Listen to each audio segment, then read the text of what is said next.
माझा मुलगा विश्व यांच्या या संस्थेच्या माध्यमातून आज MBBS किर्गिस्तानमध्ये करतोय. त्याच्यामागचं कारण असं आहे की मागील 2024 नीटच्या एक्झाम मध्ये तो होता. 12वी जेव्हा तो झाला, 11वी पासूनच मनाची तयारी होती. आम्ही सर्वसामान्य कुटुंबातून, सातारा जिल्ह्यातील कोयना तालुक्यातील आमचं गाव, देशमुख सरांना माहितीच आहे. सर्वसामान्य कुटुंबातील असल्यामुळे आमच्या घरातील जे आमच्या कुटुंबातील कोणीतरी डॉक्टर व्हावं मनाचं स्वप्न होतं. आज पत्रकार म्हणून बोलतोय, आवर्जून बोलतोय, यासाठी बोलतो की आपल्या पत्रकार बंधू भगिनींनी कळावं की आपला कोणतरी पत्रकार बांधवाचा मुलगा आज डॉक्टरच्या लेवलवर जातोय. मला आवर्जून बोलायला आवडेल की ज्यावेळी मुलगा 12वीला होता त्यावेळी मी आणि माझी मिसेस खूप तयारी करत होतो की मुलगा आपण जर का आपला मुलगा डॉक्टर झाला तर आपण कशा प्रकारे काय करू शकतो, काय काय लेवलवर जाऊ शकतो. आम्हाला MBBS डॉक्टर, फक्त डॉक्टर शब्द ऐकला होता. MBBS BMS BHMS काय असतं माहिती नव्हतं. पत्रकार म्हणून फक्त डिग्री ऐकल्या होत्या, पत्रकार तेवढ्या गोष्टी माहिती होत्या, पण खोलवर जाऊन डॉक्टर काय असतं, शिक्षण काय असतं अजिबात माहिती नव्हतं. माहिती घेतली 1 वर्ष लागलं. 1 वर्ष लागलं माहिती घेतली.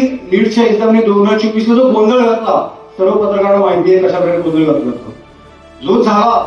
जो काय 5 जिल्ह्यामध्ये पैकीचे मार्क्स झाल्यानंतरची एक री एक्झाम झाली मुलांची, त्याच्यामध्ये माझा मुलगा पण री एक्झाम द्यायला नव्हता.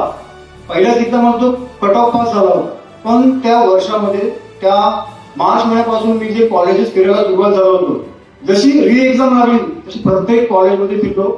महाराष्ट्रातलं एकही कॉलेज सोडलं नाही, प्रत्येक कॉलेजमध्ये फिरत होतो. कर्नाटक पण नाही सोडलं. बाजूला अजून एका राज्यामध्ये पण गेलो, सर्व कॉलेजमध्ये गेलो. सर्व कॉलेजची फी बघितली तर सर्वसामान्य कुटुंबातील नागरिकाला परवडणार नाही एवढी होती. करत असताना वर्षभरामध्ये विश्वाचं नाव बघत होतो, बॅनर बघत होतो. विश्वाच्या संस्थेच्या कार्यालयामध्ये, ठाणे कार्यालयामध्ये फोन केला. त्याच्यानंतर माहिती घेतली की तुमचं काय आहे, काय नाही, कशा प्रकारे चालतं, काय आहे. सरांवर सर नक्की काय आहे. प्रसाद सरांनी सांगितलं की आता त्या स्टुडंटनी सांगितलं, जसे ती म्हणली की माझी मुलगीच आहे त्याप्रमाणे तुला सांगितलं. त्याप्रमाणे प्रसाद सरांना सांगितले तुम्ही काही काळजी करू नका, सगळी डिटेल्स आहे. आपली विश्वाची टीम त्या ठिकाणी आहे, सगळं कोऑर्डिनेट करतं, सगळ्या प्रकार होतं. सरांना म्हणून बघा तुम्ही आपले आहात, कोल्हापूरचे आहात, मराठी माणूस आहात आणि महाराष्ट्रात आहात म्हणून तुमच्यावर पत्रकार म्हणून विश्वास नाही ठेवत, माणूस म्हणून विश्वास ठेवून सरांचे ते ऍडमिशन केलं.